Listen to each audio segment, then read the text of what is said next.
வணக்கம். பாபிலோனின் செல்வம் பத்தி நாம கேள்விப்பட்டிருப்போம். உலக பிரசித்தம் இல்லையா? ஆமா, நிச்சயமா. அந்த காலத்துல மட்டும் இல்ல, இன்னைக்கும் நிதி பாதுகாப்புங்கிறது ஒரு பெரிய தேடலா இருக்கு. நாம எல்லாருமே அதை நோக்கி தான் ஓடிட்டு இருக்கோம். உண்மைதான். அந்த தேடல் இன்னிக்கும் மாறாது.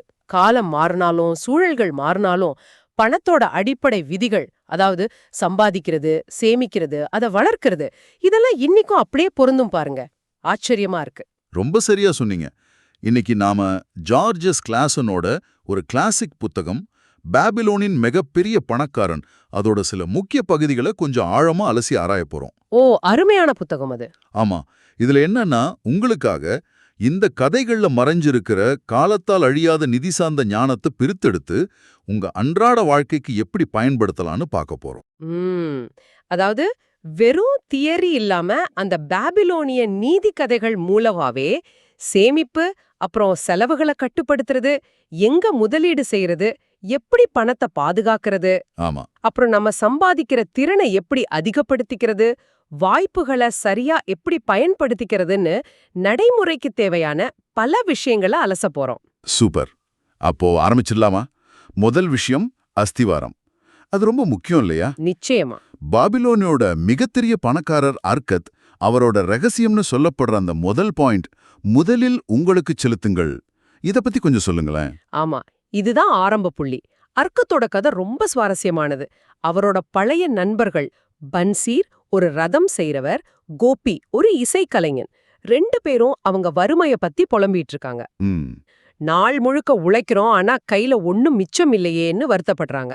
ஆமா, அப்பதான் அவங்க யோசிக்கிறாங்க, நம்ம நண்பன் அர்க்கத் மட்டும் எப்படி இவ்ளோ பெரிய பணக்காரனானா, நாமளும் அதே ஊர்ல தானே இருக்கோம், அதே மாதிரி தானே உழைக்கிறோன்னு. சரி, அவங்க கிட்டே போய் கேட்போன்னு முடிவு பண்றாங்க. அவங்க போய் கேட்கும்போது அர்க்கத் ரொம்ப எளிமையா ஒரு ரகசியத்தை சொல்றார். இது அவர் அல்காமிஷ்ங்கிற ஒரு பெரும் பணக்காரர்கிட்ட வேலை செஞ்சப்போ கத்துக்கிட்டதா சொல்றார். என்ன ரகசியம் அது? அதுதான், நான் சம்பாதிக்கும் பணத்தின் ஒரு பகுதியை எனக்காகவே வைத்துக் கொள்வது. இதுதான் அவர் சொல்ற முதல் ஆலோசனை. அதாவது உங்க வருமானத்துல குறைஞ்சது 10ல் 1 பங்காவது உங்களுக்காக எடுத்து வைக்கணும். அந்த வரி ரொம்ப பவர்ஃபுல். நீங்கள் பர்ஸில் போடும் ஒவ்வொரு 10 நாணயத்திலிருந்தும் 9 மட்டும் எடுத்து செலவழியுங்கள். கேக்க ரொம்ப சிம்பிளா தெரியுது இல்லையா? ஆமா, 10ல் 1 பங்கு தானே. ஆனா இது வெறும் பணத்தை எடுத்து வைக்கிற விஷயம் மட்டும் இல்ல. இது ஒரு மனநிலை மாற்றம், மைண்ட் செட் ஷிஃப்ட். நீங்க சம்பாதிக்கிற ஒவ்வொரு ரூபாயிலையும் உங்க எதிர்காலத்துக்கான ஒரு பங்கு இருக்குன்னு உங்களுக்கு நீங்களே சொல்லிக்கிறீங்க. ஆனா இந்த சிம்பிள் ஐடியா எப்படி இவ்வளவு சக்தி வாய்ந்ததா மாறுது? அதுல இருக்கிற பவரே அந்த பழக்கத்துல தான் இருக்கு. தொடர்ந்து மாசம் மாசம் இப்படி செய்யும்போது முதல்ல ஒரு ஒழுக்கம் வருது. 2வது, உங்க கையில உங்க கட்டுப்பாட்டுல ஒரு தொகை சேர ஆரம்பிக்குது. கொஞ்சமா இருந்தாலும் அது உங்க பணம். இதுதான் பிற்காலத்துல உங்க முதலீடுகளுக்கு விதையா மாறுது. இது நவீன காலத்துல சொல்ற பே யோர் செல்ஃப் ஃபர்ஸ்ட் கொள்கையோட அச்சசலான வடிவம். செலவு செய்யறதுக்கு முன்னாடி உங்களுக்கான பங்கு எடுத்து வைக்கிறது. இது கேட்க நல்லா இருக்கு. ஆனா நிறைய பேர் கேட்கிற கேள்வி, வர வருமானமே அன்றாட செலவுக்கு பத்தலையே நினைக்கிறவங்களுக்கு இது எப்படி சாத்தியமாகும்? அவங்க எப்படி இந்த 10ல் 1 பங்கு எடுத்து வைக்க முடியும்? ரொம்ப முக்கியமான நடைமுறைக்கு ஏத்த கேள்வி இது. இதுக்கு அர்க்காத்தே ஒரு வழி சொல்றார். அதுதான் நம்மளோட அடுத்த டாபிக். அதாவது செலவுகளை எப்படி நிர்வகிக்கிறது, எப்படி கட்டுப்படுத்துகிறது. இதுதான் அவர் சொல்ற 2வது ஆலோசனை. ஆமா, இதுவும் ரொம்ப இன்ட்ரெஸ்டிங்கான ஒரு பாயிண்ட். நம்மளோட அவசியமான செலவுகள்னு நாம நினைக்கிறதெல்லாம் நம்ம வருமானத்துக்கு ஏத்த மாதிரி வளர்ந்துகிட்டே போகும்னு அர்க்கத் சொல்றார். அப்படியா? ஆமா, அதாவது வருமானம் கூடினா நம்ம தேவைகளும் அதுக்கேத்த செலவுகளும் தானா கூடிடும். அவரோட வார்த்தைகள்ல சொன்னா, நாம் தேவையான செலவுகள் என்று சொல்வது நமது வருமானத்தின் அளவுக்கு சமமானதாக இருக்கும்.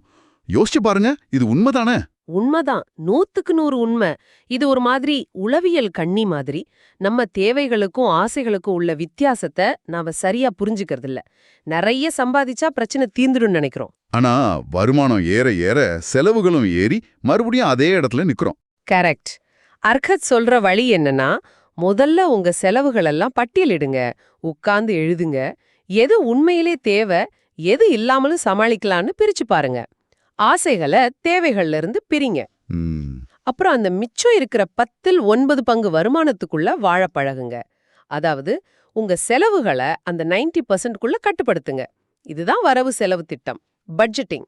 பட்ஜெட் போடுறதுனாலே சிலருக்கு ஒரு மாதிரி கட்டுப்பாடு சுதந்திரம் பறிபோகுது அப்படி ஒரு ஃபீலிங் வருமே. ஆமா, நிறைய பேர் அப்படி நினைக்கிறாங்க. ஆனா அர்கத் அதுக்கு ஒரு அழகான விளக்கம் தராரு. பட்ஜெட்டை யார் தயார் செய்றா? நாம தானே. ஆமா.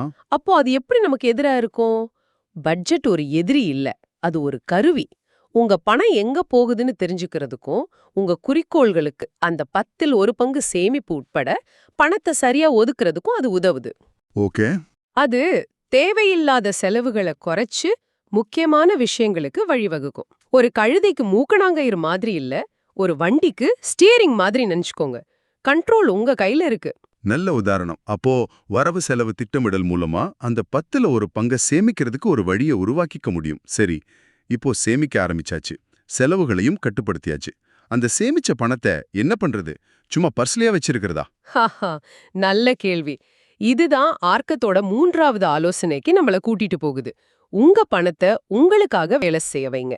Make your money work for you. இது தங்கத்தோட 2வது விதியோட கனெக்ட் ஆகுது இல்லையா? ஆமா, நேரடியா தொடர்புடையது. அந்த விதி என்ன சொல்லுதுன்னா, தங்கம் அதனுடைய புத்திசாலித்தனமான எஜமானுக்காக ஊக்கத்துடன் உழைக்கும். கிடைப்பதில் மகிழ்ச்சி கொண்டு அது பெருகும்.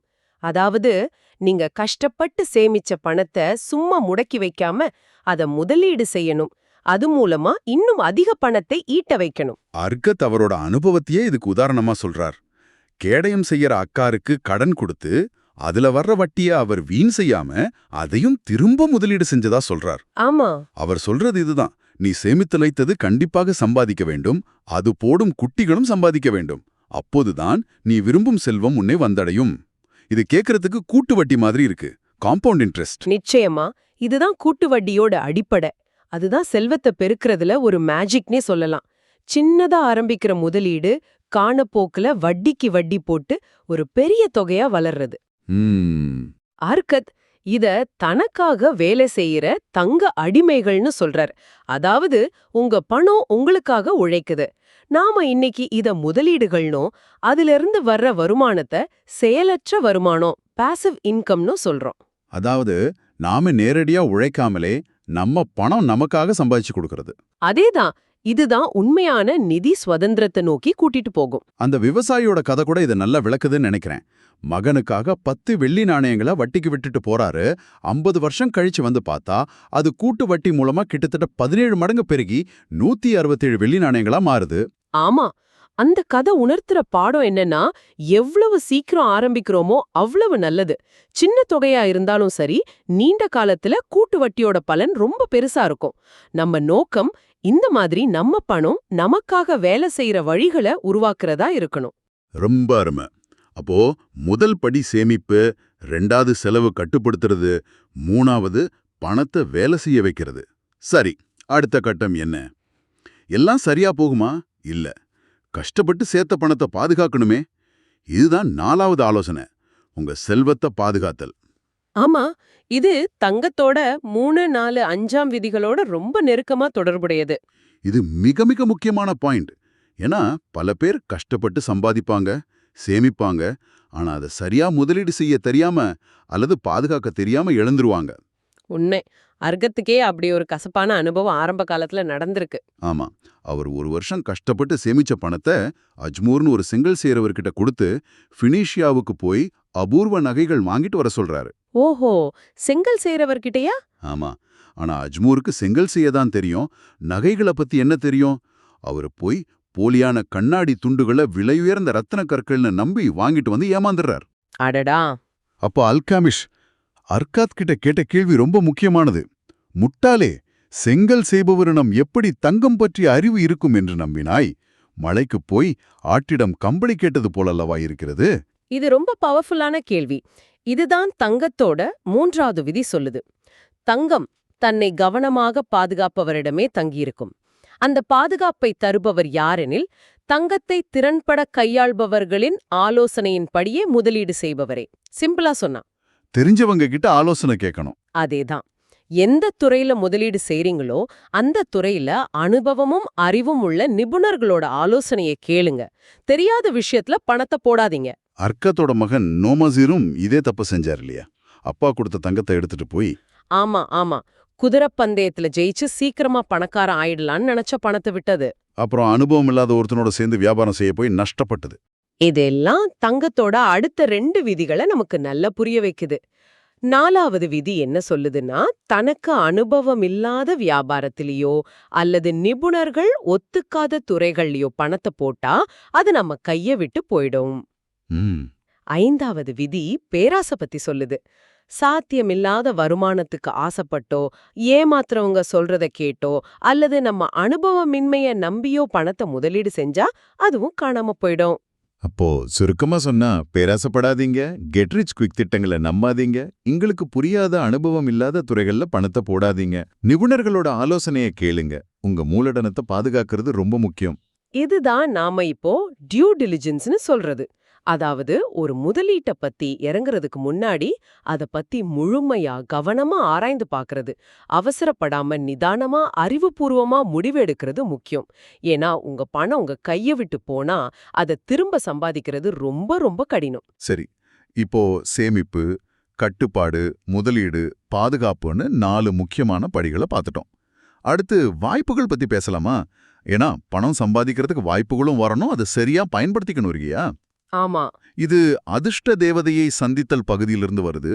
நம்மளோட 5வது கற்பொருள், வாய்ப்புகளை பயன்படுத்துதல் மற்றும் தள்ளி போடுதலை தவிர்த்தல். அதிர்ஷ்டம், லக், இது பத்தி நிறைய பேர் தப்பா நினைக்கிறாங்க. ஏதோ தற்செயலா நடக்கிறது மாதிரி. ஆனா இந்த புத்தகம் என்ன சொல்லுதுன்னா, அதிர்ஷ்டங்கிறது பெரும்பாலும் தயாரா இருக்கிறவங்களுக்கு வர்ற வாய்ப்பு தான்.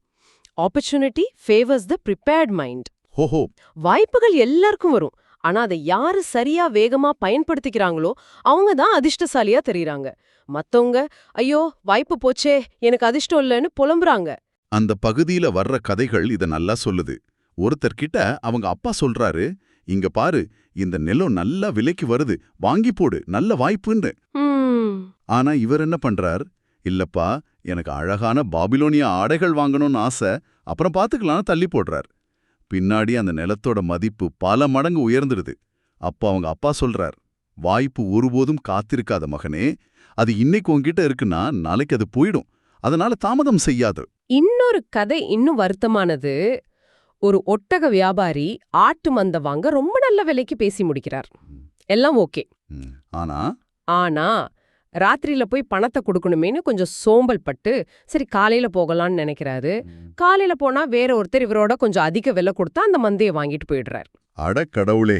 அந்த வியாபாரி புலம்புறார், நல்ல விலை பேசுறதுல நான் கெட்டிக்காரன் தான், ஆனா அதை செயல்படுத்துறதுல தான் எனக்கு சிக்கல். தயக்கம் என்னை எப்போ முந்திக்கொள்ளும். இதுலேருந்து வர்ற பாடம் ரொம்ப தெளிவு. காலம் தாழ்த்துதல், அதாவது தள்ளி போடுற பழக்கம், ப்ரோக்ராஸ்டினேஷன், அது ஒரு பெரிய எதிரி. நிச்சயமா தள்ளி போடுறது வாய்ப்புகளோட முதல் எதிரி, செல்வம் சேர்க்கிறதோட பெரிய எதிரியும் கூட. நீங்க எவ்வளவுதான் புத்திசாலியா இருந்தாலும், எவ்வளவுதான் சூப்பரா திட்டங்கள் போட்டாலும் அதை செயல்படுத்தாம ஆக்ஷன் எடுக்காம இருந்தா ஒண்ணுமே நடக்காது. அர்க்கத் சொல்ற மாதிரி செயல்தான் நீ விரும்பும் வெற்றியை நோக்கி உன்னை இட்டு செல்லும். இப்போ இந்த அருமையான பாடங்களை எல்லாம் கேட்டுட்டு நீங்க அடுத்து என்ன செய்ய போறீங்கங்கறதுதான் முக்கியம். வாய்ப்பு வரும்போது தயங்காம யோசிச்சு ஆனா வேகமா செயல்படணும். Action is key. அருமையான பாடம். செயல்பாடு தான் முக்கியம். சரி, இப்போ நம்மளோட கடைசி 6வது கருப்பொருளுக்கு வருவோம். இது 7வது ஆலோசனையோட நேரடியா தொடர்புடையது. தொடர்ச்சியான முன்னேற்றம், கண்டினியூவஸ் இம்ப்ரூவ்மெண்ட். ஆமா, நம்ம சம்பாதிக்கிற திறனை தொடர்ந்து அதிகப்படுத்திக்கிட்டே இருக்கணும். நம்ம வருமானம் இவ்வளவுதான் ஒரு எல்லைய நாமளே வகுத்துக்க கூடாது. நம்ம திறமைகளை வளர்த்துக்கிட்டே இருக்கணும். அவர்கத் சொல்றார், உங்க திறமைகளை கூர்மைப்படுத்துங்க, புதிய விஷயங்களை கத்துக்கோங்க, உங்க தொழில்ல ஞானத்தையும் அனுபவத்தையும் பெருக்குங்க. ஏன்னா நாம் எவ்வளவு அறிவை வளர்த்துக் கொள்கிறோமோ அவ்வளவு நிறைய தங்கத்தை சம்பாதிப்போம்னு சொல்றாரு. ஆமா, அறிவுதான் உண்மையான செல்வம், அது அதிக பணத்தை ஈர்க்கும்னு சொல்றார். இது ரொம்ப ரொம்ப அடிப்படையான உண்மை. நம்மளோட சம்பாதிக்கும் திறன்கிறது ஸ்டாட்டிக் இல்ல, அது நிலையானது இல்ல. தொடர்ந்து கத்துக்கிறதும் புதிய திறன்களை வளர்த்துக்கிறதும் நேரடியா நம்ம வருமானத்தை அதிகப்படுத்தும் வாய்ப்பை உருவாக்குது. அது மட்டும் இல்லாம அது நம்ம தன்னம்பிக்கையையும் சுயமரியாதையும் கூட்டுது இல்லையா? நிச்சயமா. நேர்மையும் விடாமுயற்சியும் இதுக்கு அடித்தளமா இருக்கணும். Self improvement is key to increasing earning power. இந்த 7வது ஆலோசனையோட சேர்த்து அர்ஹத் இன்னும் சில முக்கியமான விஷயங்களையும் சொல்றாரு. கடன்களை ஒழுங்கா திருப்பி செலுத்துறது முக்கியம். ஆமா, கடன் இல்லாம இருக்கிறது பெரிய பலம். அப்புறம் குடும்பத்தை நல்லபடியா பாத்துக்கிறது, எதிர்காலத்துக்காக உயில் எழுதி வைக்கிறது, மத்தவங்களுக்கு முடிஞ்ச உதவிய செய்யறது, கருணையோட இருக்கிறதுன்னு. ஆமா, நிதி வெற்றிங்கிறது வெறும் பணத்தை குவிக்கிறது மட்டும் இல்ல. அது ஒரு முழுமையான பொறுப்புள்ள வாழ்க்கையோட ஒரு பகுதி. உங்க கடமைகளை சரியா செய்யறது, உங்க குடும்பத்தை பாதுகாக்கிறது, சமுதாயத்துக்கு உங்களால முடிஞ்சதை செய்யறது, இது எல்லாமே அந்த பயணத்துல அடங்கியிருக்கு. இது உங்க நிதி வாழ்க்கைக்கு ஒரு ஸ்திரத்தன்மையையும் அர்த்தத்தையும் கொடுக்கும். ஆ, நாம இப்ப பார்த்த இந்த பேட்டகோனிய பாடங்கள், அதாவது உங்க வருமானத்துல குறைஞ்சது 10ல் ஒரு பங்க உங்களுக்காக சேமிக்கிறது, முதல் படி. செலவுகளை கட்டுப்படுத்தி பட்ஜெட் போடுறது, ரெண்டாவது. சேமிப்ப புத்திசாலித்தனமா முதலீடு செஞ்சு வளர்க்கிறது, மூணாவது. கஷ்டப்பட்டு சேர்த்த மூலதனத்தை பேராசப்படாம கவனமா பாதுகாக்கிறது, நாலாவது, ரொம்ப முக்கியம், வர்ற வாய்ப்புகளை தள்கி போடாம சரியா பயன்படுத்திக்கிறது, ஐந்தாவது, செயல்பாடு. உங்க சம்பாதிக்கிற திறனை தொடர்ந்து அதிகப்படுத்திக்கிட்டே இருக்கிறது. ஆறாவது, தொடர்ச்சியான முன்னேற்றம். இதெல்லாம் பலாயிரம் வருஷத்துக்கு முன்னாடி சொல்லப்பட்டதா இருந்தாலும் இன்னைக்கும் அப்படியே பொருந்தது இல்லையா? கொஞ்சம் கூட மாறல. கொஞ்சம் கூட சந்தேகமில்ல. இது காலத்தால் அழியாத அடிப்படை விதிகள், டைம்லெஸ் பிரின்சிபல்ஸ்.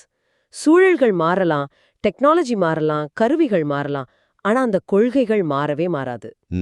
நீங்க ஒரு வெல் இன்ஃபார்ம்டு நபரா, அதாவது விஷயங்களை நல்லா தெரிஞ்சுக்கிட்டவராகவும் நிதி ரீதியாக பாதுகாப்பாகவும் உணரணும்னு நினைக்கிற உங்க நோக்கத்துக்கு இந்த பாடங்கள் நேரடியா வழிகாட்டும். ஆனா மறுபடியும் சொல்றேன், என்ன? இந்த அறிவை மனசுல வச்சுக்கிறது மட்டும் போதாது. கேட்டுட்டு சும்மா விட்டுறக்கூடாது. இத உங்க வாழ்க்கையில செயல்படுத்த ஆரம்பிக்கணும். அந்த முதல் அடியை எடுத்து வைக்கணும். மிகச்சரியா சொன்னீங்க. Knowledge is potential power, action is real power. சரி, இந்த ஆழமான அலசலை இப்போ நிறைவு செய்வோம். பாபிலோனின் பணக்காரர்களிடமிருந்து நாம கத்துக்கிட்ட இந்த முக்கியமான பாடங்களை எல்லாம் உள்வாங்கிட்டோம். இப்போ உங்களுக்காக நீங்க மட்டுமே யோசிக்க வேண்டிய ஒரு இறுதி கேள்வி. இந்த கதைகள்லையும் ஆலோசனைகள்லையும் நீங்க கேட்ட விஷயங்கள்ல இன்னைக்கே இப்போதே நீங்க உங்க நிதி வாழ்க்கையில செயல்படுத்தக்கூடிய மிக முக்கியமான முதல் படி எதுவா இருக்கும்னு நினைக்கிறீங்க? சின்ன அடியா இருந்தாலும் சரி, அந்த முதல் அடியை எடுத்து வைக்கிறது தான் முக்கியம். யோசிச்சு பாருங்க.